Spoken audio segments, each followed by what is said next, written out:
don't buy a car like this if...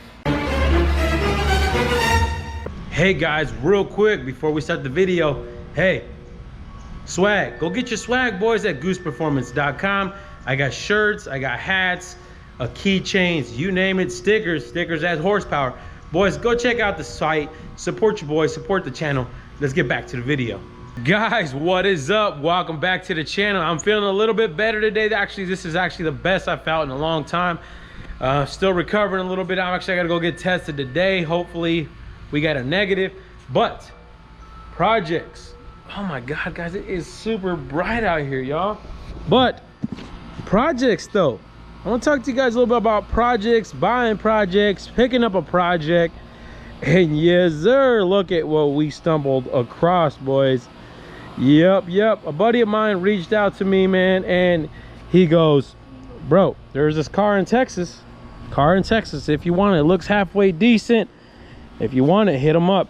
And I was like, all right, I'll check it out, whatever. He sent me the link, and this thing is a lot worse than I thought. I ain't gonna lie to you guys, but I have never bought in a car without looking at it, and that's exactly why I wanted to make this video.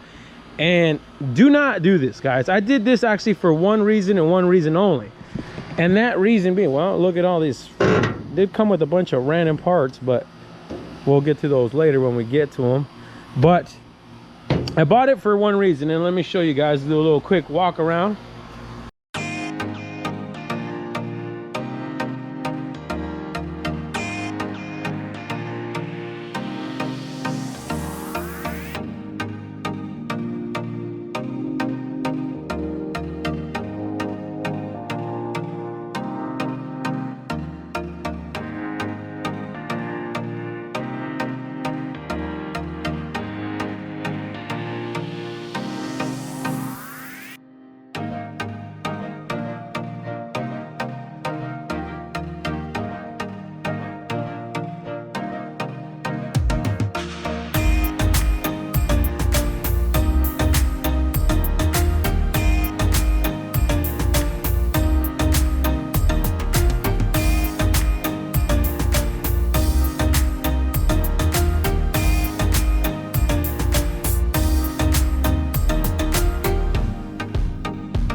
What you guys think, boys? What you guys think?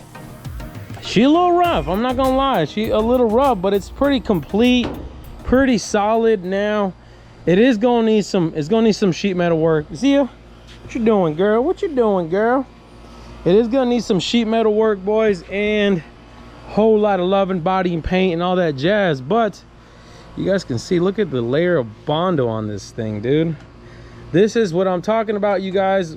Now, don't do what I did, buy a car sight unseen unless you really don't care. But the biggest reason I bought this car is actually, I don't know if you guys know, if you guys are new to the channel, I have a firewall plate that I designed, and it came up. Let's see, damn, these hoods are heavy. Oh no. Whew, that thing is heavy, boys. So I bought it because of that. I needed a car, believe it or not, just for mock-up. Literally for mock-up. I couldn't find a car, couldn't find anybody in town that let me borrow their car that didn't have an engine in it. And to mock up the firewall plates, I offer that firewall plate, you guys, on my website. It's something to clean up those holes in that firewall when you guys are doing engine installs and swaps and stuff like that. Well, that's the reason I bought it. Oh Lord, this thing does not close right for nothing. Yeah, you guys can see, no motor, no trans, straight roller, handful of parts, and didn't even have wheels on it, boys. Believe it or not, these are the wheels that I got, or I should had, from the old drop guac. So we threw it on there though. He brought me some wheels, but he wanted extra money for them, this and that. So I was like, nah, you can keep it. We'll just throw on a set of these stockies real quick. But what I'm getting at is, when you guys are looking for a car and want to buy a project, there's a few things obviously to look for. For one, the biggest thing is Bondo, right? Like this thing has a freaking mountain of Bondo, and this whole roof was probably bondoed, skimmed or whatever, because it's got a bunch of dents and everything. It's crazy. It's all dented up. It's hard to see in the video, but it's got a bunch of dents. Long story short, if we ever decide to really fix this thing, we'd have to replace the whole roof skin, right? So check for Bondo. You can kind of tell, like I said, certain areas are thick, or you can see them peeling. You can even take a magnet and see if you can stick to it, because obviously it's sheet metal. It should stick to it. Now, the other thing is quarter panels. Quarter panels are pretty common on these cars, boys. Very common. Like this car is going to need 2 new quarter panels really to like do it correctly. You guys can see these usually always rust right here in this area because they collect water right there, and the water just sits. But look how bad this thing is. You can see it. Let me see if I can. You can see all the Bondo they try to cake up in there, but it's pretty bad. It's got a huge dent up there. You guys can see that big old dent. Bunch of little rust spots up here and stuff like that. Like I said, this is kind of where that water stuff sits at. Even this area right here, this area don't look too bad, believe it or not. This is a common area for these cars, but everything looks solid. Another thing to look for obviously is floors. Floors.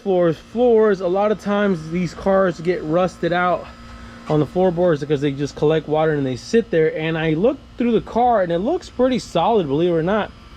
The floors are actually in really good shape. They don't need to be replaced. And that's a big thing, because whenever you got to replace floors, it's such a hassle. And getting everything lined up correctly, and that extra money, obviously. So we don't have to replace floors on this car. Floors are solid. Trunk is another one. I can't really tell by the trunk, guys, obviously. But I did put the car up in the air, and the trunk looks good from underneath. So I think we're good there with the floors and the trunk. So always look for floor and trunk. Keep an eye out for that. And then another one is a big one, is the frame, right? Let's throw this thing up in the air.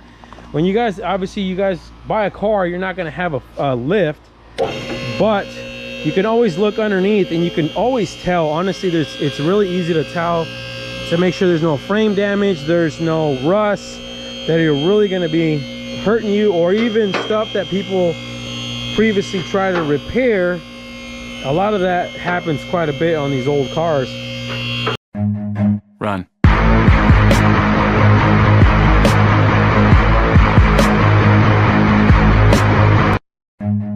Run.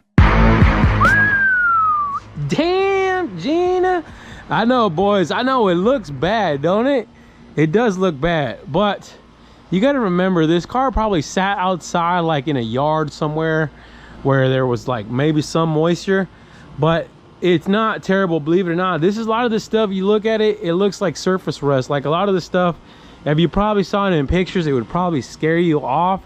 But looking at it, it looks like all this stuff can get media blasted off and it'll come right off, and it's solid. The biggest thing is, like I said, you want to look for those spots where it almost looks like a rat's been chewing on it. You know what I mean? Like the actually rat sat there and chewed through it. And looking at the frame, everything looks pretty solid. It looks like it's, like I said, a lot of it's just surface rust, just stuff that just kind of gets caked on over time, especially if the car sits around like in a field or something like that. Like I said, this car being from Texas is not too bad. They don't get too much crazy rust out there. They will get some rust, but not very much. It's got a small little ding right here, a little bent. Looks like maybe they tried to jack it up at one point, but nothing to worry about. Like I said, this car is pretty solid. You guys can see, look, this is the floors I was telling you about. It still has a lot of the undercoating. You can see some areas I don't have it as much, like right there in the middle. You can see where the undercoating was starting to come off, but it's still solid. It's not rusted out. That's all stuff that you can blast off and then coat.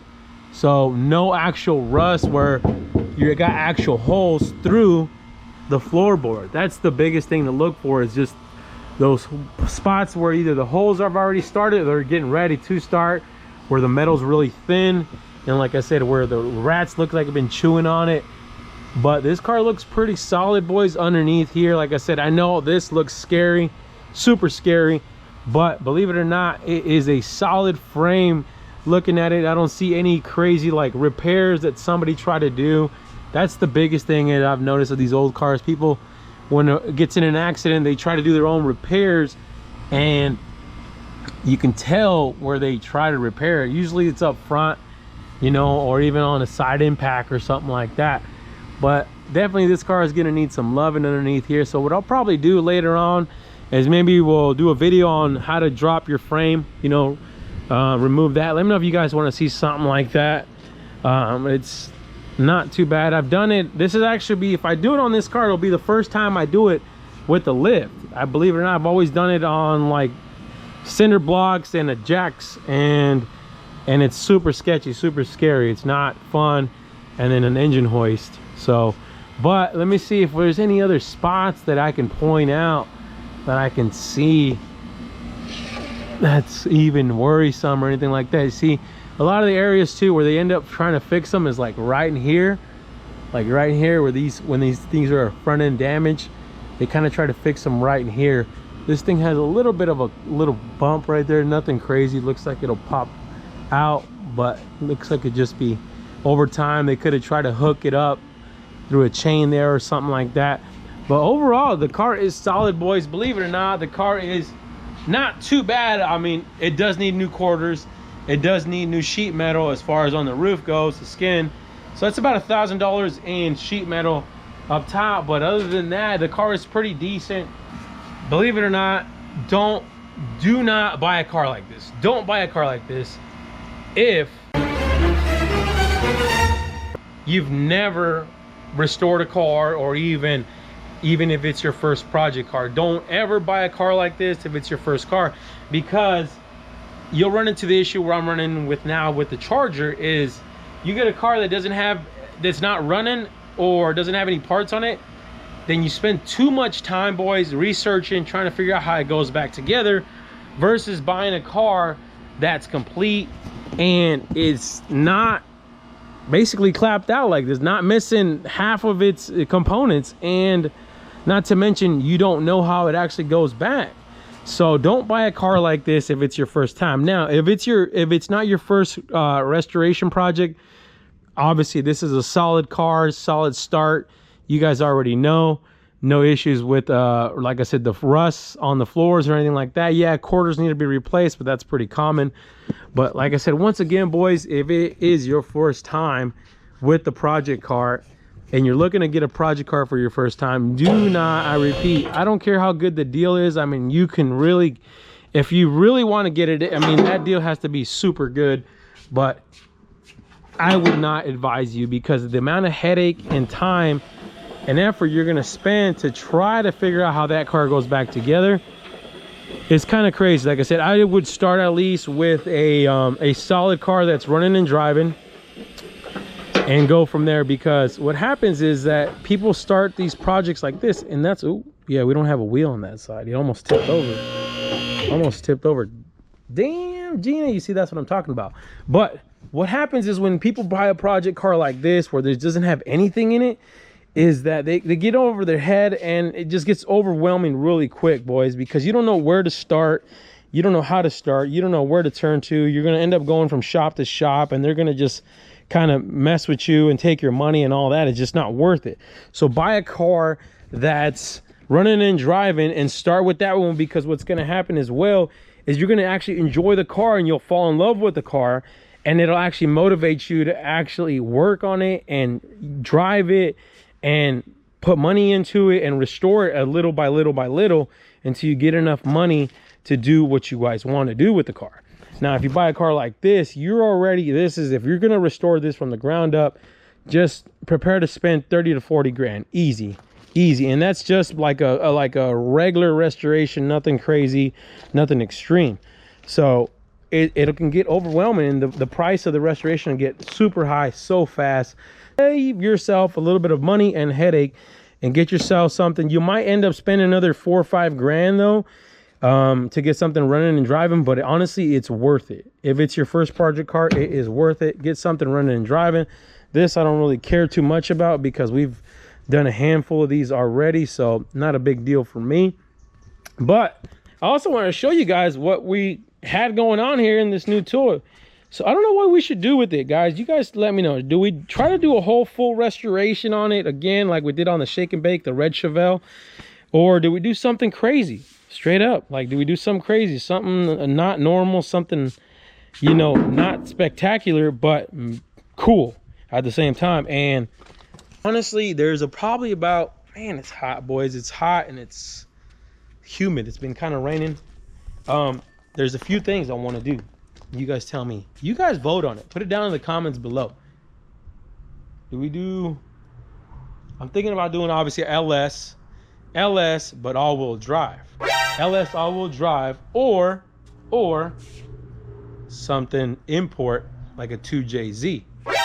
Let me know what you guys think. Do we 2JZ swap the Chevelle and then roll it around and then have a couple imports feelings hurt and just go racing around imports and see if we can smoke them on this old Chevelle?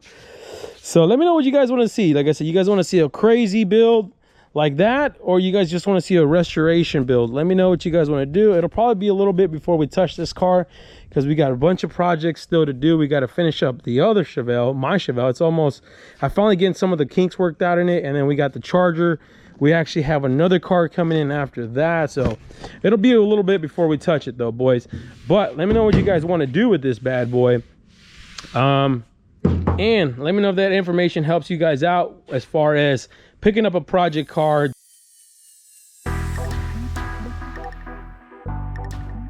What you guys think, man? So totally forgot to do an outro, but let me know what you guys think about that car, man. Should we build it? Should we sell it? I don't know, but make sure you guys hit the thumbs up and the subscribe button and the bell for notifications, and stay wrenching.